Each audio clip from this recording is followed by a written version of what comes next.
you're talking to an island girl right here. Mm-hmm.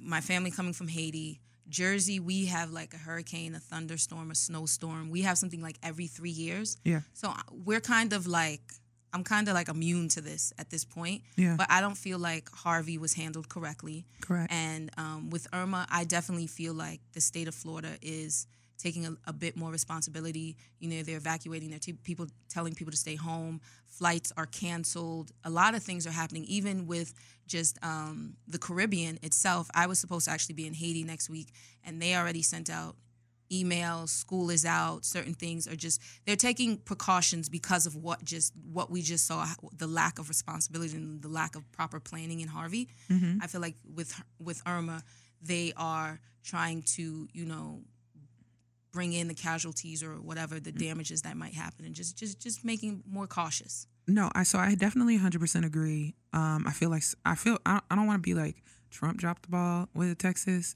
but like I feel like there were just so many people who could have like helped avoid the amount of casualties we did have. I think it was definitely handled. It was just improper planning. And even with just a lot of things that I saw, and it's just like, I don't want to be the person that complains. Yeah. And I'm like, okay, it happened. I was reading something. It was just like they don't even have someone in charge of FEMA. I'm not even sure. There's no director of FEMA right now. And it's just mind-boggling to me because and then it's like Trump then goes down on the ground. His wife's in her 5-inch stilettos. I understand she was a model before, and this is her way of life. People were making excuses for her. But I'm like, give me a break. If our former Miss President wore $600 sneakers or like sleeveless shirts, it was an issue. But she's wearing stilettos in the middle of a flood, And then he goes to a place where it's just housing people, and he's like, "Oh, this is a great turnout." What do you? This is not a turnout for you. They have no homes. Exactly. And like they ain't got nowhere else to go. It's a very unfortunate situation. But more than anything, I applaud how our community. It wasn't a black or white thing. It was just an American thing. We came together to help each other. Right. Like you saw entertainers, everyday people, like companies like Amazon, UPS, FedEx coming together to help one another. And that's what it's really about. Mm-hmm. Because we have somebody who's tearing us apart at the foundation. And then we were like, you know what? We understand where the root of problem's coming from. We're going to come together. We're going to fix our own issues. Mm-hmm. And that's what I just applaud us all as Americans coming together to help one another. Definitely. I 100% agree with you.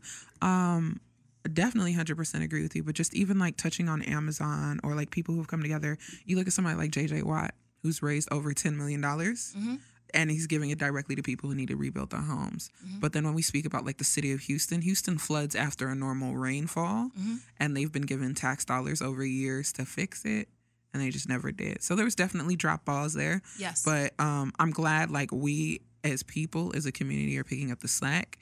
And that's, to me, that's what it's really all about. But my whole thing is like, why does it take a tragedy for us like to that's usually what happens. Yeah. That's usually when we realize the importance of something.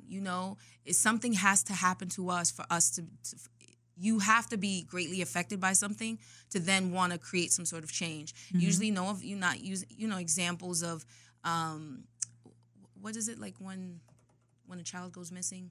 Oh, like the Amber Alert? Yeah, like Amber Alert. Mm-hmm. Things like that. When all of those little things, well, not little, when those things coming to play, it's because something had to happen. Mm-hmm. You know how we set up the missing alert for children, even how like John Walsh started America's Most Wanted is because his son went missing. So it's just, we have to be directly affected by a tragedy and also to affect that change. So I 100% agree with you, but why is it different?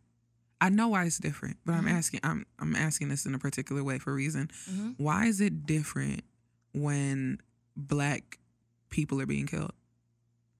Do you ever saying like, because like you look at something like Alton Sterling, which we all witnessed on Facebook Live, mm-hmm. right? And they're like, oh my God, this is so wrong. Everybody's so wrong. And we rally around it. And a week later, people are like, nah, I guess we're okay. It doesn't really affect me. People kind of just say that's like selective rage. Okay. Or selective outcries. Like this is the thing for the moment. Mm-hmm. Because we consume so much information from our news comes everywhere. Before, to get the news, we'd have to wait till the 10 o'clock news. For sure. Now we wake up and it's on Twitter. it's at our fingertips. I I don't necessarily need to read the newspaper. Mm-hmm. You know, you look at Twitter, I can go to Facebook has a little link. Everywhere you go, there's somewhere to read the news. So much information is consumed and taken in, and I'm not making an excuse. But it does catch that selective, that selective outcry erasure. This is what I want to rally around for the moment. Yeah. You definitely want to continue to create change. There's a people that's been fighting for our rights and for certain things for a very long time. That's why there's always going to be the Martin Luther Kings, because he used his life to fight for us. And then there are people who's just doing it for the moment. And do you think we have a Martin Luther King of our generation? No, Martin Luther King is always going to be a Martin Luther King. We're always going to have somebody new for that certain generation, people who's speaking against things that are happening towards us. But he set that tone. We had a Martin Luther King, we had a Barack Obama. Who's next? So it's just there's never going to be one exactly like that.